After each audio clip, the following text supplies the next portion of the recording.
తెలంగాణ రాష్ట్రంలో ఈ ధరణి వల్ల కానీ 2020 చట్టం వల్ల కానీ ఇబ్బంది కలిగిన మాట ముమ్మాటికి వాస్తవం. ఇక్కడున్న అటుపక్క కూర్చున్న సభ్యులు ప్రత్యక్షంగా చెప్పలేకపోవచ్చు, ఆ పేర్లు కూడా నేను కోట్ చేయను. అనేక సందర్భాలలో నేను రెవెన్యూ మంత్రి అయిన తర్వాత ఆనాటి ప్రభుత్వంలో జరిగిన ఇబ్బందులు, కష్టాలు వారు ప్రత్యక్షంగా చెప్పినవి కోకొల్లలున్నాయి. అంతేకాదు, ఏదైతే ఈ ధరణిని తీసుకొచ్చేటప్పుడు ఒక ఆలోచనతో కాకుండా అర్ధరాత్రి ఈ ధరణిని ప్రమోట్ చేయటం వల్ల వ్యవసాయేతర భూములైతే 4 నెలలు రిజిస్ట్రేషన్ లేవు అధ్యక్ష, 4 నెలలు రిజిస్ట్రేషన్ లేవు. ఆ వ్యవసాయేతర భూములు If it's family, it has to be home. If it's home, it has to be Aparna. Saluting the spirit of every couple's sacrifice to build their dream home. భూ ఆసాములంతా రోడ్డెక్కారు. అదేవిధంగా వ్యవసాయ భూములైతే సుమారు 2 నెలలు రిజిస్ట్రేషన్ లేవు.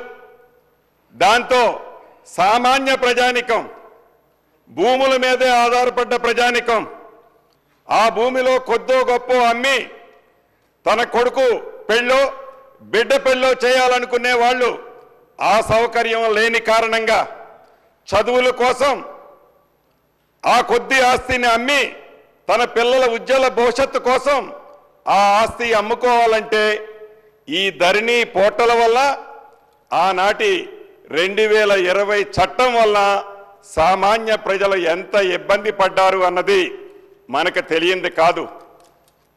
ఇది నేనేదో మీ ముందు చెప్పటమేనో, ఆనాటి ప్రభుత్వాన్ని విమర్శించాలనో, ఉద్దేశపూర్వకంగా ఎన్నికల ముందు మేము అన్నాము కాబట్టి బేషజాలకుపై ఈ చట్టాన్ని మార్చాలనో ఉద్దేశం కానే కాదు అధ్యక్ష.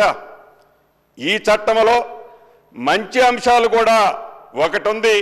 ఆ వివరాలు చెప్పేటప్పుడు తప్పకుండా మంచి చేసిన దాన్ని ఆనాటి ముఖ్యమంత్రి గారిని వారి సూచనలు ఇచ్చిన సలహాదారులు కానీ తప్పకుండా పొగడటం కూడా జరుగుద్ది అధ్యక్ష.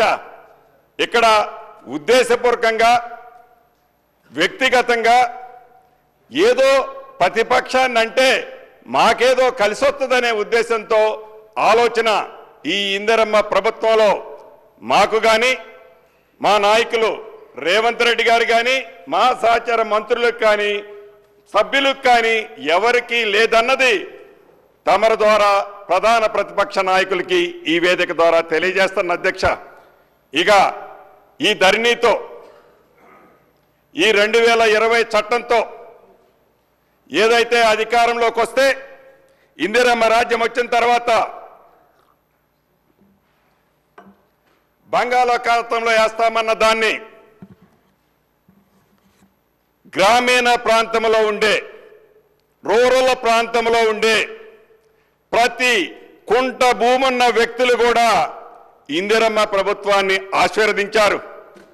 ఎప్పుడైతే అనేక వేదికల్లో గౌరవ రేవంత్ రెడ్డి గారు కానీ మిగతా నాయకులు కానీ బంగాళాఖాతంలో వేస్తామన్న దాన్ని ఆనాటి ముఖ్యమంత్రి గారు, ఈనాటి ప్రధాన ప్రతిపక్ష నాయకులు అనేక వేదికల మీద కోట్ చేశారు అధ్యక్ష. అద్భుతమైన చట్టాన్ని నేను తీసుకొస్తే, మీ అందరికీ ఉపయోగకరమైన చట్టాన్ని నేను తీసుకొస్తే తెలివిలేని ఆ దద్దమ్మలు, ఆలోచన లేని ఆ మూర్ఖులు ఈ ధరణి చట్టాన్నట బంగాళాఖాతంలో వేస్తారట. మీరు బంగాళాఖాతంలో వేస్తానన్న పార్టీని, ఆ వ్యక్తులని బంగాళాఖాతంలో వేయమని అనేక వేదికల మీద అనేక సందర్భాల్లో ఆ గౌరవ మాజీ ముఖ్యమంత్రి గారు సంబోధించారు అధ్యక్ష.